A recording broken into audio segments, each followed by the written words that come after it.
As some of you may know, I got the chance to attend TIFF this last week. As a result, I saw a shit ton of films I plan on talking about a lot throughout these next few months. Yes, there will be a TIFF vlog as well. I'm pretty much in agreement with most critics on a lot of these films. The bad stuff was the good stuff was good, but there's one film I was clearly on my own about, and that's the Goldfinch. But hey, before we get into that, I want to thank today's sponsor, Privacy. Privacy is a free service that lets you create a virtual card to use when you're doing any online shopping. Sound intimidating? It's really not. Say you want to buy the Goldfinch book before seeing the film. If you have the Chrome extension, it takes one click to create an entire virtual card for you to use. Plus, you can even set spending limits for yourself. The best part about it all is that if you go to privacy.com/Karsten, you can get $5 off whatever your first purchase is with this service. That's literally $5 off anything. Anything. Why would you not take advantage of that? So again, go to privacy.com/Karsten or click on the link in the description to get $5 off anything and get started today. So anyways, The Goldfinch is directed by John Crowley and stars Oaks Fegley, Ansel Elgort, Nicole Kidman, Finn Wolfhard, Sarah Paulson, Luke Wilson, and so much more. I know, right? Stacked cast. It's based on the book by Donna Tartt, a book that a lot of people seem to really like, including my mom. So really, where could it go wrong?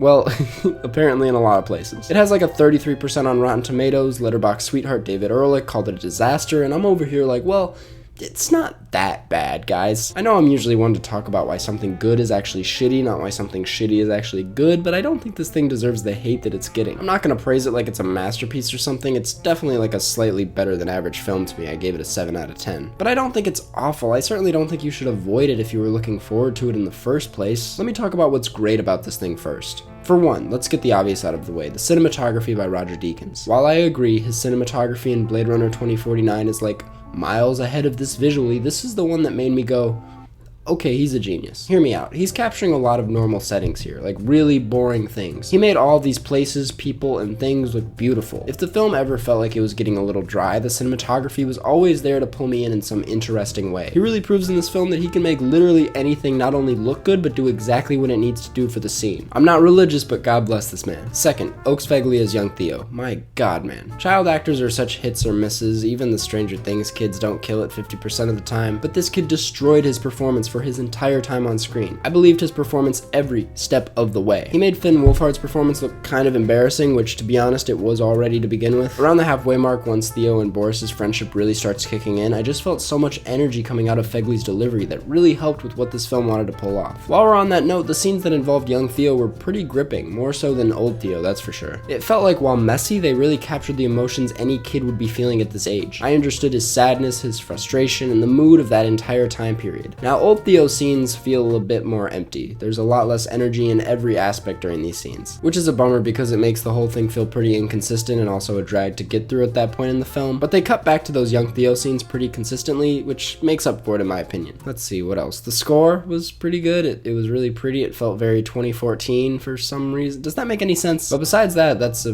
about it. Again, I didn't say this was a masterpiece, but I'd like to just address some of the negatives people are saying because, again, it does not deserve all this hate. One criticism I can get behind is that it's way too long. Yes, this is kind of a long film, but we gotta keep in mind how long the book is too. Also, if we're going to tell a story like this and do so in the best way possible, I suppose it had to be pretty long. My thing is that films that don't need to be as long as they are can pull it off if they don't drag. If you don't feel the drag, that movie really has no problem being whatever length it is. Goldfinch, up until the end, in my opinion, doesn't drag. You could argue that you don't feel much, and I'll get into that in a second, but the scenes do move at an interesting enough way to where you never really lose interest. And this is coming from someone who has never really read the book and thought this story looked pretty boring on the outside. It always feels like it's doing something to keep you invested. But yes, I'll admit that third act really starts to lose you. Not only does the story take a turn that feels completely opposite compared to the rest of the film and that natural rhythm is lost, but I really didn't want to say this, but Ansel just doesn't deliver. Aside from Oaks Fegley and Luke Wilson in a few scenes, the performances just are not there in this film. Ansel feels emotionally constipated, if that makes any sense. Finn Wolfhard doing the Russian accent never feels normal. You never warm up to it. It always feels painfully noticeable. Nicole Kidman doesn't really have much to work with. She adds very little to this film. This is an aspect of this film that really sucks. This is a story that should be very performance driven and have Oscars dripping all over it, but there's really only one good performance, and it was the kid. But that's the thing, it's not necessarily bad acting, it's just very empty. A word that, again, we'll be coming back to. Like I said, Ansel feels like he's trying to squeeze out a great performance, but just can't. Maybe that's because his character has tried to cover his emotions and vulnerability at this point in the film, but still, there should be some acting to represent the layers this guy has. It's a complex character, and they went with the dude whose last big role was Baby in Baby Driver, one of the most emotionalist characters in the last decade. Not sure where the logic was there. So yeah, lastly, I just wanted to touch on the emptiness of the film, which is a lot of critics' big concern. We're dealing with a heavy story regarding death, grief, how that changes throughout your life, how it affects your relationship with others, how you perceive the world through that, and drugs. There's a lot of other stuff too. I mean, this is just a really big story. So as a result, you would expect a pretty dense story with a lot of ideas that are handled with care. Well,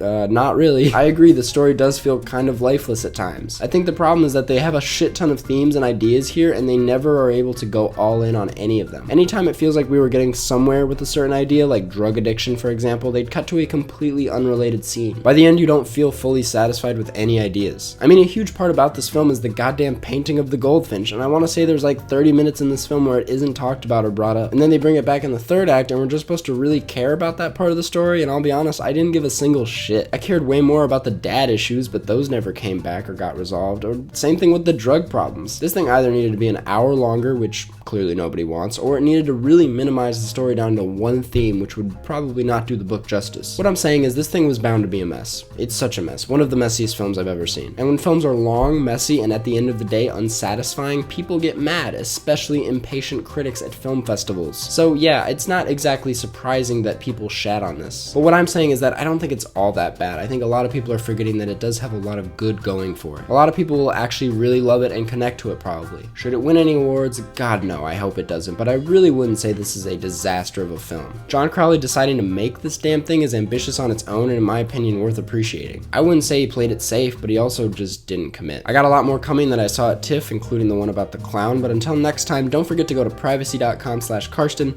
check out the Goldfinch and form your own opinion, and thanks for watching.